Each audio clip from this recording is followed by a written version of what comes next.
Hello, नमस्कार।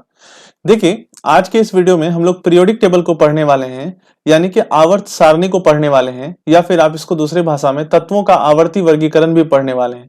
ठीक है, तो तत्वों का आवर्ती वर्गीकरण क्या होता है, नहीं होता है, इन सभी शब्दों का मतलब हम आपको बताएंगे। लेकिन थोड़ी देर रुक जाइए। देखिए, तो बेसिकली पीरियोडिक टेबल में हम लोग क्या पढ़ते हैं? पीरियोडिक टेबल में बेसिकली हम लोग तत्वों के परमाणुओं के विषय में अध्ययन करते हैं। देखिए, जैसा कि आप सभी को पता है, इसका एक छोटा सा कॉन्सेप्ट आपको ध्यान में रखना होगा। ठीक है, हम अपने चारों ओर जिन भी वस्तुओं को देखते हैं वो पदार्थ का ही रूप होते हैं। ठीक है, समझिएगा, इसको ऐसे समझिए कि हम अपने चारों ओर जिन भी सभी वस्तुओं को देखते हैं वो पदार्थ के ही रूप होते हैं।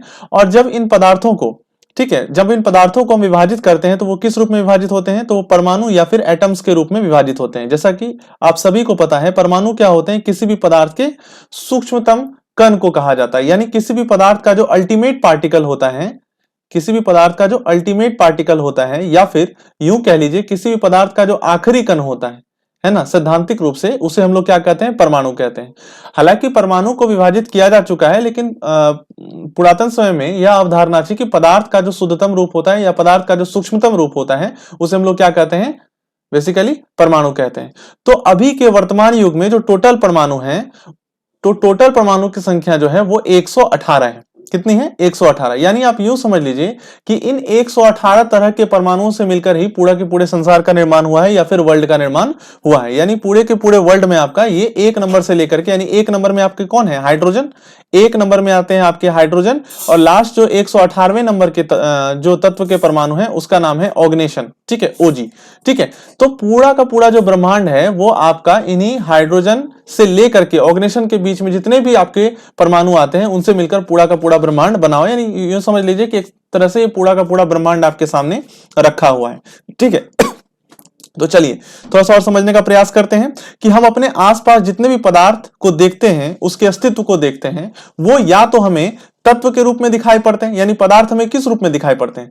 पदार्थ हमें या तो तत्व के रूप में दिखाई पड़ते हैं, या फिर मान के चलिए यौगिक के रूप में दिखाई पड़ते हैं। ठीक है, या फिर मान के चलिए किस रूप में दिखाई पड़ते हैं? मिश्रण के रूप में हमें दिखाई पड़ते हैं। ठीक है, तो तत्व हमें बेसिक यानी पदार्थ जो हमें बेसिकली तीन ही रूप में दिखाई पड़ते हैं, तत्व के रूप में, यौगिक के रूप में, या फिर मिश्रण के रूप में। लेकिन अगर हम लोग इनके थोड़ी सी गहराइयों में जाएंगे तो हम ये देखते हैं कि तत्व भी किसके बने होते हैं? परमाणु के बने होते हैं, यानी एटम के बने होते हैं। ठीक है, यौगिक भी आपका जो निर्माण होता है वो परमाणुओं के रासायनिक संयोग से आपका यौगिक का निर्माण होता है, तो ये भी एटम का बना होता है। और मिश्रण भी दो या अधिक पदार्थों का मिश्रण होता है, तो पदार्थ भी तो आपके परमाणु के ही बने होते हैं। बात समझ में आ रही है आपको? यानी कुल मिलाकर अगर हम लोग देखेंगे तो एटम ही वो एक तरह से यूं कह लीजिए कि एक यूनिक चीज है पूरे के पूरे ब्रह्मांड में, जिसमें कि सभी तरह के पदार्थ में आपको देखने को मिलेगा। तो पूरा का पूरा ब्रह्मांड जो है ये यही है, एक नंबर से लेकर के आपका 118 नंबर तक का जो तत्व है यही आपका पूरा का पूरा यूं समझ लीजिए कि ब्रह्मांड है।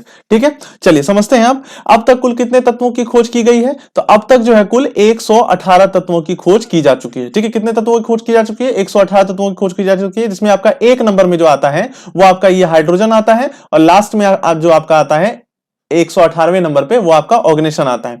ठीक है, देखिए बीच बीच में क्या होता है ना कि पीरियोडिक टेबल में एलिमेंट्स का जो है फेरबदल किया जाता है। ठीक है, तो अभी हाल ही में जो नए तत्वों को खोजा गया है, ठीक है, वो आपका 113 एटॉमिक नंबर का, 115 एटॉमिक नंबर का, ठीक है, और 117 एटॉमिक नंबर का, और 118 एटॉमिक नंबर का। तो ये जो चार परमाणु संख्या वाले जो तत्व हैं, ठीक है, ये बेसिकली आपके खोजे गए हैं कहां पर? अभी हाल ही में 2019 के आसपास में इनको जो है इस पीरियोडिक टेबल में सम्मिलित किया गया है। ठीक है, तो ध्यान रखिए बिल्कुल नए नए आपके तत्व हैं जो पीरियोडिक टेबल में जुड़े हुए हैं। ठीक है, चलिए अब सबसे पहले हम लोगों को कुछ बेसिक बातों को समझना होगा, तब हम ये समझेंगे कि आखिर हमें तत्वों को इस तरह से क्लासिफाई करने की जरूरत क्यों पड़ी। आज जो हम लोग पीरियोडिक टेबल देखते हैं तो पीरियोडिक टेबल को देखकर हमें कुछ स्पेशल चीज समझ में आता है कि आखिर इन्हें इस तरह से क्लासिफाई करके क्यों रखा गया। जैसे आप इस तरह से ये वाले पीरियोडिक टेबल में अगर आप गौर करेंगे तो देखेंगे इसमें से कुछ जो विशेष तत्व हैं उसको एक स्पेशल कलर से रंगा गया। जैसे कि अगर आप देखेंगे लिथियम की बात अगर करते हैं तो लिथियम से लेकर के आपका फ्रांसियन तक देखिएगा आप अगर, तो यहां पर आपको दिखेगा कि ये रेड कलर में रंगा रंगा गया है, बेरिलियम से लेकर के आपका रेडॉन तक जो है ये येलो कलर में रंगा गया है। इसी तरह से आपको बहुत सारे ऐसे तत्व के परमाणु आपको इस पीरियोडिक टेबल में नजर आएंगे जो कि बेसिकली एक ही प्रकार के कलर से रंगे गए हैं। तो इसका क्या मतलब होता है, या फिर मान के चलिए पूरे के पूरे येलो कलर वाले तत्वों को एक ही आपके एक तरह से आप देख रहे हैं सिलसिलेवार ढंग से यानी एक कॉलम में रखा गया। क्यों रखा गया ऐसा, ठीक है, इसके पीछे का वजह क्या होता है। तो आप सबसे पहले यह समझिए कि इसका मतलब क्या होता है, ठीक है। जैसे अगर आप पीरियोडिक टेबल को गौर से देखेंगे तो इसमें दो व्यवस्थाएं आपको दिखाई देगी। एक आपका इस तरह से जो लाइन होता है, इस लाइन को हम लोग कहते हैं बेसिकली पीरियड कहते हैं, ठीक है। क्या कहते हैं, पीरियड कहते हैं, यानी कि हिंदी में इसको कहा जाता है आवर्त कहा जाता है, ठीक है। हॉरिजेंटल लाइन को बेसिकली आवर्त कहा जाता है। ये जो हॉरिजेंटल लाइन आप देख रहे हैं, ठीक है, हॉरिजॉन्टल लाइन यानी कि जो क्षैतिज, हॉरिजेंटल को हिंदी में हम लोग कहते हैं क्षैतिज, ठीक है। जो क्षैतिज रेखा आप देख रहे हैं इसे आवर्त कहा जाता है, ठीक है। और ये जो आप बिल्कुल एक तरह से लंबा लाइन जो देख रहे हैं इस टाइप का, ठीक है, इसे कहा जाता है बेसिकली कॉलम। क्या कहा जाता है, इसे कहा जाता है कॉलम, ठीक है। इसे क्या कहा जाता है, कॉलम कहा जाता है, ठीक है। हिंदी में इसे कहा जाता है वर्ग। तो इस बात को आप ध्यान में रखेंगे। जो हॉरिजेंटल लाइन है, इस तरह से जो आप हॉरिजेंटल लाइन देख रहे हैं, ठीक है, इस तरह से जो आप हॉरिजेंटल लाइन देख रहे हैं, इन हॉरिजेंटल लाइंस को बेसिकली आवर्त कहा जाता है, ठीक है। इन हॉरिजेंटल लाइंस को बेसिकली क्या कहा जाता है, आवर्त कहा जाता है, ठीक है। और ये जो आपका वर्टिकल लाइन है इस तरह से, इस वर्टिकल लाइन को आपको कहा जाता है कॉलम, ठीक है। तो इसको बेसिकली सभी प्रकार के तत्वों के परमाणुओं को इसी रो और कॉलम में आपका व्यवस्थित करके रखा गया है। तो इसका क्या एडवांटेज होता है, क्यों हमें इस तरह से मतलब इसको जो वैज्ञानिकों ने जो है व्यवस्थित किया है, इसके पीछे का रीजन क्या है आप समझिए। देखिए अगर हम लोग बात करेंगे यहां पर, ठीक है, अगर हम लोग बात करते हैं कि आखिर इसे क्यों किया गया है इस तरह से व्यवस्थित, तो अगर आप देखेंगे तो इसमें क्या होता है कि अगर आप रो और कॉलम में तत्वों को विभाजित करते हैं तो आपको अलग से किसी अलग प्रकार के तत्वों को अलग अलग पढ़ने की जरूरत नहीं पड़ती। कहने का मतलब यह है कि अगर मान लेते हैं आप कि लिथियम की अगर आपने स्टडी कर ली, ठीक है, लिथियम की अगर आपने स्टडी कर ली तो उसके नीचे जितने भी तत्व आ रहे हैं यहां पर, ठीक है, सारे के सारे की सभी तत्वों के जो परमाणुओं की प्रॉपर्टी होगी वो एक जैसी होगी। बात समझ में आ रही है। अगर आपने हाइड्रोजन का मान के चलिए, अगर आपने हाइड्रोजन का स्टडी कर लिया तो बहुत हद तक लिथियम की जो प्रॉपर्टी होगी, सोडियम की जो प्रॉपर्टी होगी, पोटेशियम की जो प्रॉपर्टी होगी, रुबिडियम की जो प्रॉपर्टी होगी, सीजियम की जो प्रॉपर्टी होगी, फ्रांसियम की जो प्रॉपर्टी होगी, ये बिल्कुल आपका सेम टू सेम होगा। बेरिलियम का जो नेचर होगा वही उसके नीचे मैग्नीशियम का होगा, कैल्शियम का होगा, स्ट्रोंशियम का होगा, बेरियम का होगा और रेडियम का होगा। यानी अगर आप इस कॉलम में किसी एक तत्व का भी अध्ययन कर लेते हैं तो आपको बाकी सभी तत्वों को अलग अलग पढ़ने की जरूरत नहीं पड़ती है। आप ये मान के चलिए, अगर आपने ये पढ़ लिया कि लिथियम, अगर हम आपको उदाहरण के तौर पे समझाएं, देखिए थोड़ा सा स्टार्टिंग है इसका, तो थोड़ा सा आपको गौर करके यहां पर देखना पड़ेगा। अगर आप यहां पर लिथियम को देख लेते हैं, ठीक है, अगर आप यहां पर लिथियम को देख लेते हैं तो इसकी वैलेंसी होती है 1, इसकी संयोजकता कितनी होती है 1। एक छोटा सा उदाहरण से हम आपको समझा रहे हैं, इसकी वैलेंसी होती है 1।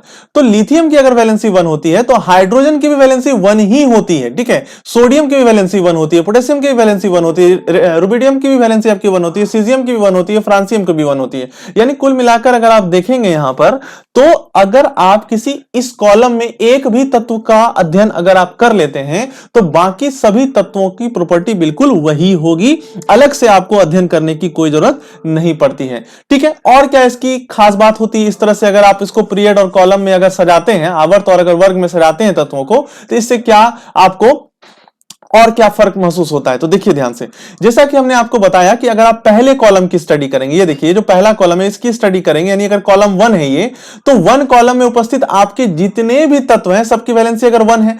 तो अगर दूसरे कॉलम की बात करेंगे तो दूसरे कॉलम में जो उपस्थित तत्व हैं इनकी वैलेंसी क्या होगी, 2 होगी, ठीक है। इसी तरह से तीसरे का 3 होगा, ठीक है। तो बाकी आप ये देख रहे हैं कि अगर आप आगे बढ़ते हैं, अगर आप आगे बढ़ते हैं इस तरह से, यानी 1 नंबर के कॉलम में, 2 नंबर के कॉलम में, फिर 3 नंबर के कॉलम में, 4 नंबर के कॉलम में, ठीक है, तो आपको एक क्रमिक परिवर्तन आपको दिखेगा कि लगातार क्रम से ये परिवर्तित इसकी प्रॉपर्टी होती जा रही। फिर उसके नीचे जैसे अगर मान के चलिए कैल्शियम की अगर बात कर लेते हैं, ठीक है, तो कैल्शियम की अगर बात करते हैं तो कैल्शियम की जो प्रॉपर्टी होगी उसके नीचे स्ट्रोंशियम, बेरियम, रेडियम सबकी सेम होगी, ठीक है। अगर आप मान के चलिए इधर आप इसका बोरॉन का कर लेते हैं तो एल्युमिनियम का भी वही होगा, गैलियम का भी वही होगा, इंडियम का भी वही होगा, ठीक है, समझ में आ रहा है। कार्बन की अगर कर लेते हैं तो सिलिकॉन, जर्मेनियम, उसी तरह से नाइट्रोजन की अगर कर लेते हैं तो फास्फोरस, आर्सेनिक, ऑक्सीजन की अगर कर लेते हैं तो सल्फर, सेलेनियम, सबका अगर आप एक का स्टडी कर लेते हैं तो बाकी सबकी स्टडी आपकी आसान हो जाती है। तो ये मतलब होता है, एडवांटेज होता है क्लासिफिकेशन करने का, ठीक है, बात समझ में आ रही है। तो चलिए अब हम लोग यहां पर यह समझने का प्रयास करते हैं तो आखिर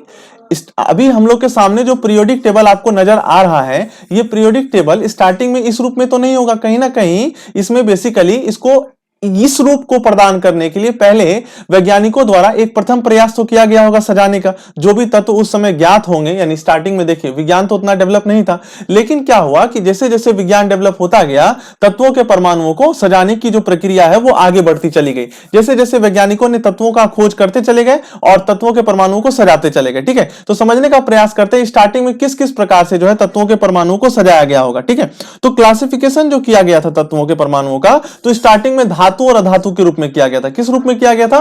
धातु एवं अधातु के रूप में किया गया था। ठीक है, धातु एवं अधातु के रूप में, धातु एवं अधातु के रूप में, ठीक है, किया गया था। धातु एवं अधातु के रूप में क्या हो गया था? किया गया था। ठीक है, तो किस तरह से किया गया था? देखिए स्टार्टिंग में जो सबसे पहले तत्वों को जो सजाने का प्रयास प्रथम बार किया गया था, वो एक वैज्ञानिक थे जिनका नाम था लभुआजे। उनका नाम क्या था? उनका नाम था लभुआजे। तो लभुआजे यानी जिसको हम लोग लेवोजियर भी कहते हैं, ठीक है, इनको हम लोग क्या कहते हैं? लेवोजियर भी कहते हैं। तो लेवोजियर के द्वारा जो है प्रथम प्रयास किया गया था कि तत्वों को, जो तत्वों के परमाणु को सजाया जाए। ठीक है, तो लेकिन इन्होंने जो इनिशिएटिव उठाया था वो धातु और अधातु के रूप में, धातु सारे के सारे धातुओं को एक साथ रख दिया। जैसे मान के चलिए सारे के सारे मेटल को जितने भी थे आपके उस समय के जितने भी तत्व ज्ञात थे, ए मान लीजिए, बी मान लीजिए, सी मान लीजिए, डी मान लीजिए, ठीक है, ए बी सी डी मान लीजिए, एक प्रॉपर्टी के और इनमें सब में मेटल का गुण है, तो इनको मेटल की प्रॉपर्टी में रख दिया गया। और बाकी जो है आपके, जैसे मान लीजिए कि ई हो गया, एफ हो गया, जी हो गया, एच हो गया, ये सभी आपके नॉन मेटल में अगर आते थे, नॉन मेटल की अगर प्रॉपर्टी को फॉलो करते थे, ठीक है, तो इनको क्या कर दिया गया? नॉन मेटल में रख दिया गया। ठीक है, तो इसी प्रकार से जो धातु के गुण होते थे, जैसे मान के चलिए चमकीलापन हो गया, आघात वर्धनीयता हो गया, जैसे मान लीजिए ए में भी चमकीलापन है, बी में भी चमकीलापन है, सी में भी चमकीलापन है, डी में भी चमकीलापन है। ए भी क्या है आपका? आघात वर्धनीय है, मतलब आप इसको पीट के चादर में बदल सकते हैं। बी भी आपका आघात वर्धनीय है, मतलब इसको आप पीट करके चादर में बदल सकते हैं। सी भी आपका आघात वर्धनीय है और डी भी आपका आघात वर्धनीय है। बात समझ में आ रही है? ए भी आपका धातु का मतलब धारा का चालन करता है, बी भी आपका धारा का चालन करता है, सी भी आपका धारा का चालन करता है, डी भी आपका धारा का चालन करता है।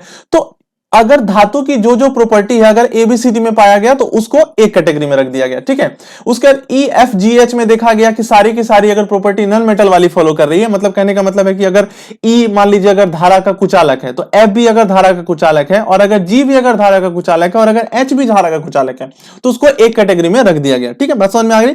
तो इस तरह से जो प्रॉपर्टी नॉन मेटल का था, देखा गया कि किन किन तत्वों में नॉन मेटल की प्रॉपर्टी आ रही है, उसको एक कैटेगरी में रख दिया गया। किन किन तत्वों के परमाणुओं में मेटल की प्रॉपर्टी आ रही है, उसको एक में रख दिया गया। बात समझ में आ रही है? इस तरह से किया गया। लेकिन इसका एक डिमेरिट क्या हो गया? ठीक है, इसका एक डिमेरिट भी कुछ कुछ निकल कर आता है, क्योंकि अगर मान लीजिए यही एक यूनिवर्सल मेथड होता तत्वों के परमाणुओं को सजाने का, तो इसी को मान लेते ना। कहीं ना कहीं अभी हम लोग इसको नहीं मान रहे हैं, इस मेथड को अभी हम लोग वर्तमान समय प्रयोग में नहीं ला रहे हैं, जिसका मतलब कहीं ना कहीं इसमें कुछ ना कुछ दोष होगा। तो इसका डिमेरिट क्या था जिस कारण से इसको नहीं माना गया?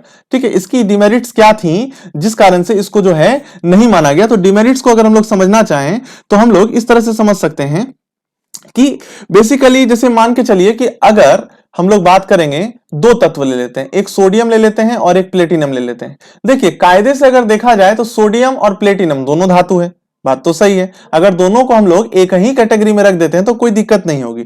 लेकिन एक तरह से इसमें दिक्कत आ सकती है, और वो दिक्कत क्या होगी? वो दिक्कत क्या होगी, जैसे अगर हम लोग बात करते हैं सोडियम का, तो सोडियम आपका मोस्ट रिएक्टिव है। सोडियम आपका क्या है? सोडियम आपका जो है मोस्ट रिएक्टिव है। ठीक है, सबसे ज्यादा क्रियाशील धातु कौन है? सोडियम है, अगर हम एक उदाहरण के तौर पे बात करें। और प्लेटिनम की अगर हम लोग बात करेंगे तो प्लेटिनम आपका क्या है? प्लेटिनम आपका लेस रिएक्टिव है। तो देखिए अगर आप लोग एक कैटेगरी में किसी, जैसे मान के चलिए अगर हम बोलें कि एक क्लास में अगर मान लीजिए 10 बच्चे हैं, 10 बच्चे में से 4 बच्चे को सेम नंबर आते हैं, तो 4 बच्चे सेम लेवल के हो गए, उनका आईक्यू लेवल सेम है, तो उनको एक कैटेगरी में रखिए। फिर बाकी के उससे कम आते हैं तो उसको दूसरे कैटेगरी में रखिए। तो एक ही कैटेगरी में आप ऐसे बच्चे को रख रहे हैं जो ज्यादा तेज भी है और भूसगोल भी है, तो दोनों में तो काम चलेगा नहीं। ठीक है, तो वही चीज हुआ यहां पे। सोडियम प्लेटिनम को अगर धातु माने तो अगर इनको एक ही कैटेगरी में, मेटल की कैटेगरी में रखते हैं तो बहुत हद तक ठीक है। लेकिन अगर इनके रिएक्टिविटी का सवाल आ जाता है तो सोडियम आपका मोस्ट रिएक्टिव हो जाता है और प्लेटिनम आपका लेस रिएक्टिव हो जाता है। तो यहां पे जो ये कॉन्ट्राडिक्शन क्रिएट हो जाता है, तो यहां पर कुछ ऐसी बातें इसको जो है तर्क संगत नहीं लगती है, और ये धातु और अधातु के रूप में जो स्टेब्लिश किया जाता है या फिर जो कैटेगराइज किया जाता है या फिर जो क्लासिफिकेशन किया जाता है, ये सही साबित नहीं होती है। बात समझ में आ रही है आपको? तो ये चीज जो होता है आपका फेल हो जाता है। ठीक है, दूसरी बातें क्या होती है कि दूसरी बार कैसा प्रयास किया गया, दूसरी बार जो प्रयास किया गया वो किया गया संयोजकता के आधार पर वर्गीकरण किया गया। किस आधार पर किया गया वर्गीकरण? संयोजकता के आधार पर वर्गीकरण किया गया। संयोजकता के आधार पर, ठीक है, संयोजकता के आधार पर वर्गीकरण किया गया। ठीक है, संयोजकता के आधार पर इसमें क्या किया गया? वर्गीकरण किया गया। अब संयोजकता के आधार पर वर्गीकरण करने का क्या उद्देश्य था? तो देखिए ध्यान से, अगर हम लोग संयोजकता के आधार पर वर्गीकरण करते हैं, जैसे मान लीजिए संयोजकता क्या होती है, तो परमाणु अपने बाह्यतम कक्षा में जितने इलेक्ट्रॉन को त्याग करती है या जितने बाहर से इलेक्ट्रॉन को ग्रहण करती है वही उसकी संयोजकता होती है। अगर मान लीजिए कि संयोजकता की बात करेंगे, वैलेंसी की बात करेंगे, अगर वैलेंसी के अकॉर्डिंग हम किसी को सजाना चाहते हैं तो देखिए, अगर मान लीजिए किसी की वैलेंसी अगर 1 है, जैसे मान लीजिए 2 मिनट के लिए हम आपको बताते हैं, जैसे क्या ले लीजिएगा उदाहरण में, जैसे मान लीजिए सोडियम को ले लेते हैं। ठीक है, हम लोग किसको ले लेते हैं? सोडियम को। सोडियम की वैलेंसी आपकी 1 है। ठीक है, और किसकी किसकी वैलेंसी 1 है? पोटेशियम की भी वैलेंसी आपकी 1 होती है। ठीक है, ये भी मान लिए चलिए। ठीक है, उसके बाद आपका कॉपर की भी एक वैलेंसी क्या होती है? आपकी 1 होती है। ठीक है, अब मान लेते हैं कि एक ऐसा तत्वों का समूह लेते हैं जिसकी वैलेंसी 2 होती है। तो 2 किसका होता है? जैसे मान लीजिए कैल्शियम का 2 होता है, जिंक का 2 होता है। ठीक है, और कॉपर का भी 2 होता है। ठीक है, कॉपर का भी 2 होता है। तो देखिए, अगर यहां पर हम लोग सोडियम की अगर बात करते हैं तो सोडियम की वैलेंसी 1 है, इसको एक वैलेंसी वाले कैटेगरी में रख दिए, ठीक है। पोटेशियम की भी वैलेंसी 1 है, इसको एक वैलेंसी वाले कैटेगरी में रख दिए, ये भी ठीक है। कैल्शियम की वैलेंसी 2 है तो इसको 2 कैटेगरी में रख दिए, मतलब मतलब ऐसा समूह में रखे जिसकी सभी की वैलेंसी 2 है, ये भी ठीक है। जिंक की वैलेंसी अगर 2 है तो इसको 2 नंबर वाले वैलेंसी में रख दिए, ये भी ठीक है। लेकिन कॉपर की अगर बात करेंगे तो कॉपर एक ऐसा तत्व है जो वेरिएबल वैलेंसी शो करता है। वेरिएबल वैलेंसी का मतलब कॉपर एक बार इसकी वैलेंसी 1 भी होती है, एक बार इसकी वैलेंसी 2 होती है। यानी क्यूप्रस फॉर्म में जब ये होता है तो इसकी वैलेंसी 1 होती है और क्यूप्रिक फॉर्म में जब होती है तो 2 होती है। तो यहां पे ये जो चीज है कि देखिए, एक ही तत्व के परमाणु क्या करते हैं, कभी कभी वेरिएबल वैलेंसी शो करते हैं। यानी मान के चलिए आपने अगर इसको सजाने का प्रयास किया है तो जिसकी वैलेंसी 1 है तो आप उसे उसी कैटेगरी में रखिए ना। ठीक है, अगर कॉपर की वैलेंसी 1 भी है, 2 भी है, तब तो फिर तो ये तो वो वाली बात हो जाएगी कि आप इसको रखेंगे किसमें? आप 1 में भी एक बार रख देंगे, 2 में भी एक बार रख देंगे, तो ऐसा तो होगा नहीं। जब आप क्लासिफिकेशन कर रहे हैं तो क्लासिफिकेशन का एक यूनिवर्सल नियम होना चाहिए कि अगर आप 1 में रख रहे हैं तो उसकी 1 में ही सारी की सारी रहेंगी, 2 में रख रहे हैं तो 2 में रखेंगे। लेकिन कॉपर की अगर बात करेंगे, एक उदाहरण स्वरूप समझा रहे हैं, अगर हम कॉपर की बात करते हैं तो कॉपर 1 भी वैलेंसी शो करता है और 2 भी वैलेंसी शो करता है। तो इसको आप 1 वैलेंसी वाले कैटेगरी में भी रखिएगा तो भी चलेगा, 2 वैलेंसी वाले कैटेगरी में रखिएगा तो भी चलेगा। तो चलेगा तो बिल्कुल सही है, लेकिन ये क्लासिफिकेशन तो नहीं हुआ ना। फिर कॉपर तो मानिए भटकता हुआ रहेगा, वो कभी 1 में जाएगा, कभी 2 में जाएगा। तो क्लासिफिकेशन की जो ये पद्धति है, ये भी पद्धति आपका क्या हुआ, एक तरह से सही साबित नहीं होती, ये डिमेरिट बन करके आपका निकल करके सामने आता है। ठीक है, ये होगा। तीसरा जो इंपॉर्टेंट, उस यानी पहली बार धातु धातु के रूप में सजाया गया, दूसरी बार में आपका वैलेंसी के आधार पर सजाया गया, तीसरे बार एक साइंटिस्ट आते हैं जिसका नाम होता है डोबराइनर। ठीक है, जिनका नाम क्या होता है? जिनका नाम होता है डोबराइनर। ठीक है, डोबे राइनर। ठीक है, डोबे राइनर, स्पेलिंग इसका ये होता है डोबे राइनर। तो डोबेराइनर नाम के एक वैज्ञानिक आते हैं और उन्होंने क्या दिया? ट्राइड्स लॉ दिया, या डोबेराइनर का त्रिक नियम दिया। क्या दिया? Triads law. ठीक है, क्या दिया? ट्राइड्स लॉ दिया। ट्राइड्स लॉ, या फिर इसी को हम लोग कहते हैं त्रिक नियम। क्या कहते हैं? त्रिक नियम कहते हैं। ठीक है, त्रिक नियम कहते हैं। तो डोबराइनर का त्रिक नियम क्या होता है, इस बात को आप ध्यान से समझने का प्रयास कीजिएगा। देखिए, तत्वों को सजाने के क्रम में डोबराइनर का भी एक अहम योगदान माना जाता है। कैसे? जैसे देखिए, इन्होंने क्या किया, डोबराइनर का त्रिक नियम या ट्राइड लॉ क्या होता है, आपके स्क्रीन पर दिख रहा होगा। इसमें डोबराइनर साहब ने क्या किया कि तीन तीन तत्वों के, ठीक है, तीन तीन तत्वों को एक साथ जो है, तीन तीन तत्वों को एक साथ रखा। तीन तीन तत्वों को क्या रखा? एक साथ। जैसे मान लीजिए कैल्शियम को रखा, स्ट्रोंशियम को रखा, बेरियम को रखा। इधर आपने वर्ग 2 में किसको रखा? देखिए, वर्ग 1 में इन्होंने किसको रखा? कैल्शियम को रखा, स्ट्रोंशियम को रखा, बेरियम को रखा। वर्ग 2 में इन्होंने लिथियम को रखा, सोडियम को रखा, पोटेशियम को रखा। वर्ग 3 में इन्होंने क्लोरीन को रखा, ब्रोमीन को रखा, आयोडीन को रखा।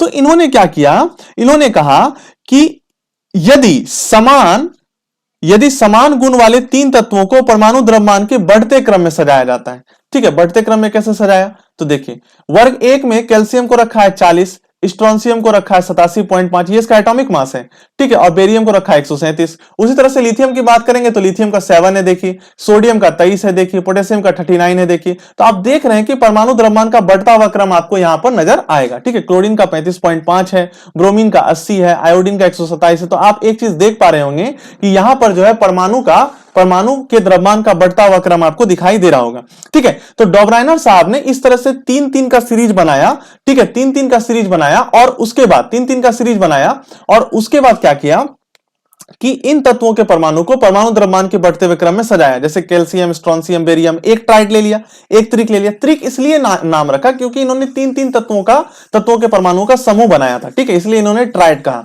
ठीक है। कैल्शियम, स्ट्रोंसियम, बेरियम, इसको एक ग्रुप में रखा। लिथियम, सोडियम, पोटेशियम, इसको एक ग्रुप में रखा। क्लोरीन, ब्रोमीन, आयोडीन, इसको एक ग्रुप में रखा। और एक ग्रुप में रखने के बाद इन्होंने क्या किया, पहले तत्व, ध्यान दीजिएगा हम क्या बोल रहे हैं, पहले तत्व और अंतिम तत्व का एवरेज एटॉमिक मास लिया। क्या लिया, एवरेज एटॉमिक मास, यानी परमाणु का औसत द्रव्यमान लिया, परमाणु द्रव्यमानों का औसत लिया, जो कहिए, ठीक है। इन्होंने क्या किया, पहले और तीसरे तत्वों के परमाणुओं का परमाणु द्रव्यमानों का औसत लिया। उसी तरह से क्लोरीन और आयोडीन का क्या लिया, इनके परमाणु द्रव्यमानों का क्या लिया, औसत लिया। औसत लाने के बाद देखा कि जो ठीक बीच वाला तत्व है, जब इन जैसे 40 अगर औसत लेंगे तो क्या हो जाएगा, अगर कैल्शियम और बेरियम का औसत लेंगे तो देख रहे हैं कैल्शियम का 40 और बेरियम का आपका 137, ठीक है। जब इनको आप औसत लेते तो 2 से डिवाइड करेंगे ना, 2 तत्वों को लिए हैं, ठीक है, 2 तत्वों के परमाणु का मास लिए हैं, तो इसको 2 से डिवाइड करेंगे, 2 से डिवाइड करेंगे तो कितना आ गया, 88.5 आ गया। तो आप ये देखते हैं कि अगर पहले और अंतिम तत्व के परमाणु द्रव्यमानों का अगर आप औसत लेते हैं तो वो ठीक बीच वाले के बराबर या लगभग बराबर होता है। ध्यान रखिएगा, ठीक बीच वाले के बराबर या लगभग बराबर होता है, ठीक है। यही है डॉबराइनर का त्रिक नियम, या फिर डॉबराइनर्स ट्राइड लॉ, यही है डॉबराइनर्स ट्राइड लॉ, ठीक है। यानी जब तत्वों को परमाणु द्रव्यमान के बढ़ते हुए क्रम में सजाया जाता है तो पहले और अंतिम तत्व के परमाणुओं का जो औसत द्रव्यमान होता है वो ठीक बीच वाले के क्या होता है, बराबर होता है। यहां भी देखिए 39 में से 7 जोड़ेंगे, ठीक है, 9 7 16, कितना हो गया, 46 हो गया। 46 को आप 2 से डिवाइड करेंगे तो कितना आ गया, 23। 23 किसका है, सोडियम का। बराबर या लगभग बराबर होता है, ध्यान देखिएगा, बराबर या लगभग बराबर होता है। यहां पर इस शब्दों पे ध्यान देने की जरूरत है, पूरी तरह से बराबर नहीं, लगभग 87.5 है। जैसे आप यहां पे देखेंगे 87.5 है तो यहां पे 88.5 है, तो लगभग बराबर आप देख रहे हैं। क्लोरीन की अगर बात करते हैं तो क्लोरीन का 35.7 है, सॉरी 35.5 है, और आयोडीन का 127 है। जब दोनों को जोड़ के इसका औसत लेंगे तो 81.2 आएगा। 81.2 तो लगभग 80 के लगभग बराबर है। बात समझ में आ रही है। तो डॉबराइनर का ट्राइड लॉ कहता है कि यदि समान, ठीक है, यदि समान गुण वाले 3-3 तत्वों का, अब समान गुण का कैसा बात है भाई, तो कैल्शियम भी मेटल है, स्ट्रोंसियम भी, बेरियम भी, इस तरह से देखेंगे तो सभी मेटल है। तो समान गुण वाले 3-3 तत्वों को अगर आपका, ठीक है, बेसिकली स्ट्रोंसियम का भी 2 वैलेंसी होता है, कैल्शियम का भी 2 वैलेंसी होता है, बेरियम का भी 2 होता है, उसी तरह से लिथियम का 1 वैलेंसी होता है, सोडियम का 1 वैलेंसी होता है, पोटेशियम का 1 होता है, ठीक है। क्लोरीन का भी 1 वैलेंसी होता है, ब्रोमीन का भी 1 होता है, आयोडीन का भी 1 वैलेंसी होता है। तो समान गुण वाले है ना, समान गुण वाले 3-3 तत्वों को अगर सजाया जाए तो पहले और अंतिम तत्व का जो औसत द्रव्यमान होता है वो ठीक बीच वाले के क्या होता है, बराबर होता है। यही होता है डॉबराइनर का त्रिक नियम। लेकिन देखिए इसका कुछ डिमेरिट भी आपका निकलकर सामने आता है। वो डिमेरिट क्या होता है, वो डिमेरिट भी जानना आपको जरूरी है। कहां पर डॉबराइनर का त्रिक नियम फेल हो गया, फेल नहीं हुआ तो आखिर हम लोग इसको मानते ना आज के डेट में, लेकिन डॉबराइनर का त्रिक नियम आज के समय में तो चलता नहीं है, ठीक है। आज के समय में तो हम लोग जो मोसले साहब है, यानी ये जो पीरियोडिक टेबल हमने आपको शुरू में दिखाया था, ये मोसले साहब का पीरियोडिक टेबल है, ठीक है। अभी तो हम लोग ये पढ़ते हैं, लेकिन परमाणुओं के तत्वों के परमाणु को जो सजाने का क्रम है ना, ये सजाने का क्रम जो आपका डेवलप हुआ, ये क्रमागत रूप से हुआ। लेवोजियर जो शुरू किए थे उसके बाद डॉबराइनर पे अभी हम लोग यहां पर आए हैं, ठीक है।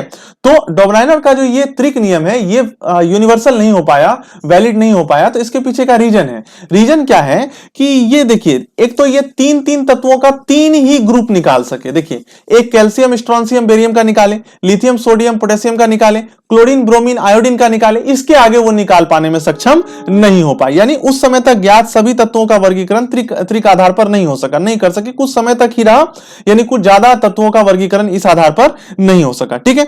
और दूसरी बात क्या हो गई केवल 3 ही त्रिक इसमें जो है आपका बन पाया, केवल 3 ही त्रिक इसमें बन पाया, ठीक है। वर्ग 1, वर्ग 2 या वर्ग 3 को मिलाकर देखेंगे तो 3 ही त्रिक इसमें बन पाया है, उससे ज्यादा आपका नहीं बन पाया। तो ये चीज जो है आपका डिमेरिट के रूप में डोबरायर का ट्राइड लॉ में आपको नजर आता है, ठीक है। अब समझते हैं हम लोग कि न्यूलैंड्स का अष्टक नियम क्या होता है, ठीक है। देखिए न्यूलैंड्स ऑक्टेव लॉ, ठीक है, Newlands Octave law, Newlands Octave, ठीक है, ऑक्टेव लॉ, न्यूलैंड्स का अष्टक नियम क्या होता है, इस बात को आप समझने का प्रयास करेंगे, ठीक है। न्यूलैंड्स का अष्टक नियम, सबसे पहली बात यहां पे क्वेश्चन ये आता है कि अष्टक नियम किसने दिया था, तो अष्टक नियम न्यूलैंड्स ने दिया था, ठीक है। तो तत्वों को सजाने के लिए न्यूलैंड साहब के द्वारा भी जो है ये एक महत्वपूर्ण प्रयास किया गया था तत्वों के परमाणुओं को सजाने के लिए, लेकिन इनका एक यूनिक प्रयास था। देखिए सबसे पहले क्या था, धातु धातु के रूप में, फिर वैलेंसी के रूप में, फिर डोबराइनर का त्रिक नियम आया, और अगले जो चरण में जो तत्वों के परमाणुओं को सजाया जाता है वो न्यूलैंड साहब के द्वारा अष्टक नियम में सजाया जाता है। अष्टक नियम क्या होता है, इस चीज को समझिए, बड़ा यूनिक मेथड है।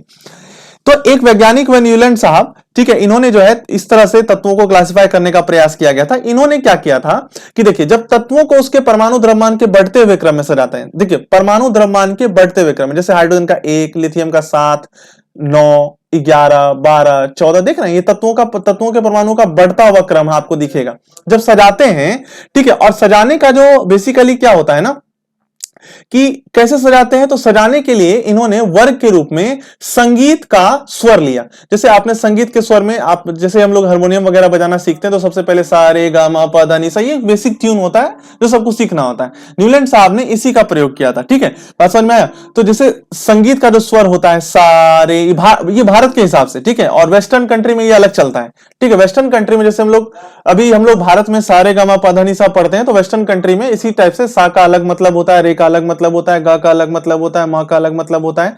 एक्चुअली में उसको भारत में मो ही पढ़ते हैं, बाकी वहां पे कुछ और पढ़ाया जाता है, ठीक है। तो संगीत के विषय में थोड़ा सा हमको कम ज्ञान है, इसलिए हम यहां पर आपको बता नहीं पाएंगे, ठीक है। चलिए देखिए, तो सा रे गा मा पा धा नी सा, अगर आप देखेंगे यहां पर तो संगीत का स्वर, इन्होंने क्या किया, वर्ग को जो आधार माना तो संगीत का स्वर माना। तो इन्होंने क्या कहा, देखिए संगीत में तो 7 स्वर होते हैं, सा रे गा मा पा धा नी, उसके बाद फिर से सा रिपीट हो जाता है। आप भी जब संगीत वगैरह सुने ही होंगे, सीखे ही होंगे, तो उसमें क्या होता है, सा से स्टार्ट होता है, फिर सा पे वो रिपीट हो जाता है। तो इन्होंने क्या किया कि सा रे गा मा पा धा नी तक जब जाते हैं और जो 8वां स्वर आता है, यहां तक तो 7 हो गया ना, देखिए 1 आपका, ये 2 हो गया, ये आपका 3 हो गया, 4 हो गया, 5 हो गया, 6 हो गया, और ये 7 हो गया।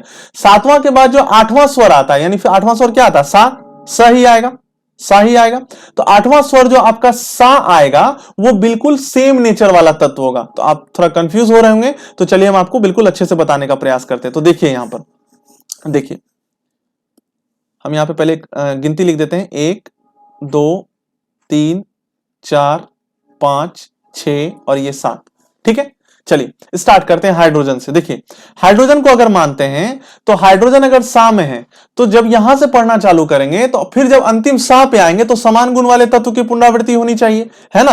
तो बिल्कुल देखते हैं, देखिए स्टार्ट करते हैं, सा रे गा मा पा धा नी। अब जो सा आएगा, सा यहीं से आएगा, ठीक है। तो सा जो फ्लोरीन आया, ये फ्लोरीन बिल्कुल हाइड्रोजन के समान गुण वाला, यानी हाइड्रोजन भी नॉन मेटल, फ्लोरीन भी नॉन मेटल, हाइड्रोजन की वैलेंसी 1, फ्लोरीन की वैलेंसी 1, बात समझ में आ रही है। तो इस तरह से समान गुण वाले तत्व की क्या हो जाती है, यहां पर पुनरावृत्ति हो जाती है। आप बोलेगा सर और नहीं हुआ, और रिपीट करके दिखाइए। तो देखिए आप कहीं से भी स्टार्ट कीजिए, आप चलिए यहां से लिथियम से स्टार्ट कीजिए, लिथियम से पढ़िए, ठीक है। फिर से यहां पढ़िए, सा कहीं से भी स्टार्ट कीजिए, लेकिन स्टार्ट आपको सा से ही करना पड़ेगा, सा रे ग म प ध, ये नी और ये सा। देखिए सोडियम पे रिपीट हुआ, सोडियम पे सा आया, तो लिथियम की जो प्रॉपर्टी है वही प्रॉपर्टी सोडियम की है। आपकी बात समझ में आ रही, लिथियम की वैलेंसी 1, सोडियम की वैलेंसी 1, लिथियम भी मेटल, सोडियम भी मेटल, लिथियम भी इलेक्ट्रोपॉजिटिव, सोडियम भी इलेक्ट्रोपॉजिटिव, बात समझ में आ रही है। तो ये सारी जो प्रॉपर्टी है ये एक यूनिक, एक तरह से कह लीजिए मेथड हुआ आपको तत्वों को सजाने का। आप कहीं से भी स्टार्ट करो, कोई दिक्कत नहीं है। चलो आप यहां नाइट्रोजन से स्टार्ट करो, ठीक है, इसी को सा मानो, सा रे ग म प ध नी और ये फास्फोरस सा। तो देखिए नाइट्रोजन भी आपका नॉन मेटल, फास्फोरस भी आपका नॉन मेटल, नाइट्रोजन की भी वैलेंसी आपकी 3 होती है, फास्फोरस की भी आपकी वैलेंसी 3 होती है, ठीक है। बात समझ में आ रही है आपको? तो नाइट्रोजन का जो जो गुण नन मेटल वाला है वही वही गुण फास्फोरस में नन मेटल का है। तो आप यूं मान के चलिए कि आप अगर यहां से कहीं से भी स्टार्ट करेंगे स को, लास्ट में जो 8वां स्वर स आएगा वो आपका समान गुण वाला होगा। ठीक है, यही है आपका न्यूलैंड्स का अष्टक नियम। तो आखिर मान के चलिए आज के समय में हम लोग न्यूलैंड्स का अष्टक नियम तो पढ़ते नहीं है, इसका मतलब ये भी कहीं ना कहीं फेल हो गया है। तो फेल होने का वजह क्या था आप समझिए। सबसे पहली बात कि यह चीज जो है अधिक तत्वों को अपने में, यानी ये जो क्लासिफिकेशन है सारे गामा पधा निशा के रूप में जो क्लासिफिकेशन किया गया है, इसको बेसिकली क्या किया गया कि अधिक तत्वों तक नहीं लिया गया। ये कैल्शियम तक जाकर के कैल्शियम तक लागू होता है, कैल्शियम तक लागू होता है, उसके बाद जो है ये आपका लागू नहीं होता है। ठीक है, दूसरा क्या प्रॉब्लम हो गया इसके साथ, जैसे अगर आप बात करेंगे ऑक्सीजन और सल्फर को देखेंगे तो देखिए जैसे यहां पर देखिए ऑक्सीजन है, ये सल्फर है। जब परमाणु ऑक्सीजन और सल्फर की बात करेंगे तो देखिए ऑक्सीजन आपका क्या है, नन मेटल है। देखिए ऑक्सीजन आपका नन मेटल है, ठीक है, ऑक्सीजन आपका नन मेटल है, तो सल्फर भी आपका नन मेटल है।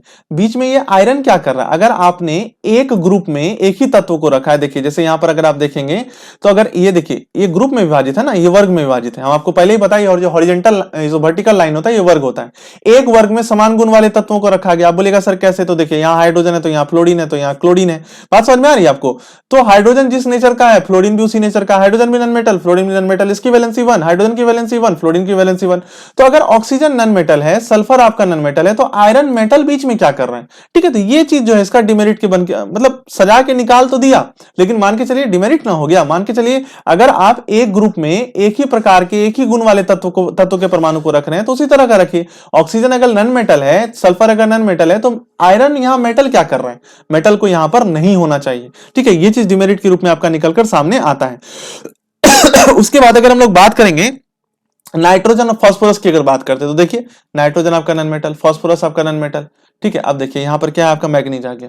ठीक है, क्या आ गया, मैग्नीज आ गया, मैग्नीज आपका मेटल। तो इस तरह से ये चीज जो है आपका यहां पर डिमेरिट के रूप में नजर आता है आपका। ठीक है, उसके बाद अगर आप बात करेंगे क्रोमियम, और अगर यहां पर अगर आप देखेंगे, देखिए ये आपका, एक मिनट, देखिए ये आपका बोरोन है, ये आपका क्रोमियम है।